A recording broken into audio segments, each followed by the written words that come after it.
Hello everyone, how are you? I hope you all are doing good.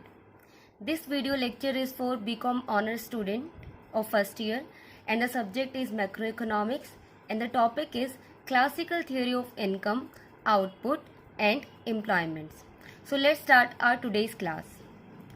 Do you know who were classical economists? And can you give me some classical economist name? So you are supposed to be given the name in the comment section and your answer might be Adam Smith, yes, David Ricardo and Malthus. And who is the father of political economy? Yes, Adam Smith. Okay, another question for you. Who were neoclassical economists? And you have already read in Unit 3 about these economists and their quantity theory of money. And the answer would be Marshall, Edgeworth, Pigou and Robinson. Okay, let's look at some assumptions that are based on classical theory of income, output and employments. So the first assumption is full level of employment and the second is laissez-faire policy. Third is long run. Fourth is interest rate flexible and the next is perfect competition and last one is labor is homogeneous. So let's study these assumptions one by one in detail. So the first one is full level of employment. What do we mean by full level of employment? It means that it is a situation in which all those who are able and willing to work get the jobs at the prevailing wage rates without any undue difficulty. It means that no one is unemployed in the economy. Thus, at the full level of employment, supply of labor is equal to the demand for labor. So, full employment level means those who are willing to work and able to work, they have their jobs. Second assumption is laissez-faire. Laissez-faire means there should not be any interference of the government. So, classical theory believed in the policy where there was absence of government interventions.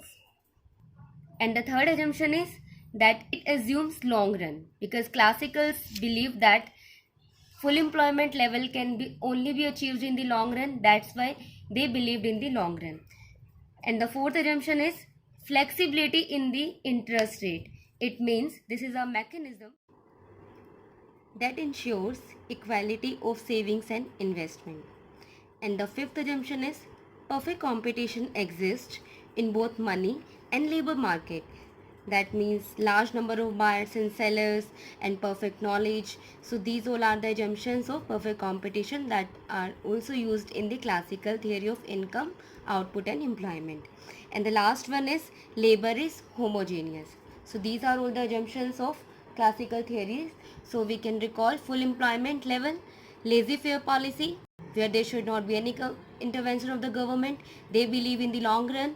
Interest rate is flexible, perfect competition, and the labor is homogeneous. So next is Say's law of market. Who has given this law? This law is given by J.B. Say, and it says that supply creates its own demand. This is very important law that is given by J.B. Say, in which he says that supply has more importance than demand because whenever there will be supply of something, there would be automatically demand for that.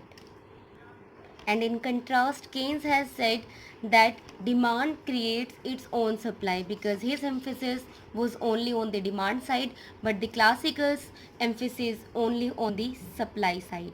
So this was the difference between the classicals and the Keynes that we have to do in the later videos about the comparison between the Say's law of market as well as classicals with the Keynes. So the next topic is equilibrium in the product market.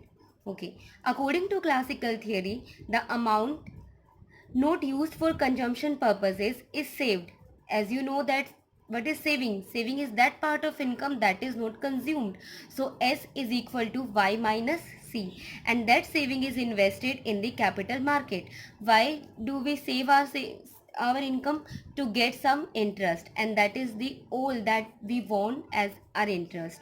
So equilibrium in the product market is established with the interplay of investment and saving curves. As you can see in this slide, that when investment is equal to saving, there would be equilibrium and the rate of interest R is achieved, and the investment and saving is equal to at point Q. So let's take disequilibrium points. If investment is greater than saving, so what would happen? Rate of interest will go up to restore the equality between saving and investment. And the second disequilibrium can be if savings are greater than investment, so rate of interest will come down to equate saving and investment. So when do we get equilibrium in the product market? When savings are equal to investment. Now the another market is labor market. So the equilibrium in the labor market will be achieved when demand for labor is equal to supply of labor. On the x-axis we have shown real wages, and real wage is equal to the nominal wage divided by price level, and on the x-axis we have shown demand and supply of labor. So the equilibrium in the labor market is achieved when demand for labor is equal to the supply of labor, as you can see in the figure. So the demand for labor reflects the employer side, and it prevails that there is inverse relationship between the real wages and level of employment, as you know. And another is supply. Supply is upward sloping. So it says that when real wages increases, supply of labor increases. So when do we get equilibrium? When demand for labor is equal to the supply of labor. That you can see that point E is the equilibrium level.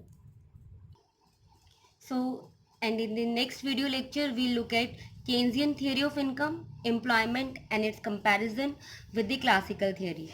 So, see you in the next video lecture. Let's recall the today's class. We have seen that who were the classical economists? Adam Smith, David Ricardo, and Malthus. Neoclassicals were Marshall, Edgeworth, Pigou, Robinson. Assumptions were full level of employment, laissez-faire, they believe in long run, interest rate was flexible, perfect competition assumptions all apply in classical theory, and labor is homogeneous. And then Say's law, who has given this Say's law? JB Say, that says that supply creates its own demand. Then the equilibrium in product market when savings are equal to investment, and equilibrium in the labor market will achieve when demand for labor is equal to the supply of labor. So see you in the next video lecture, and keep learning and take care.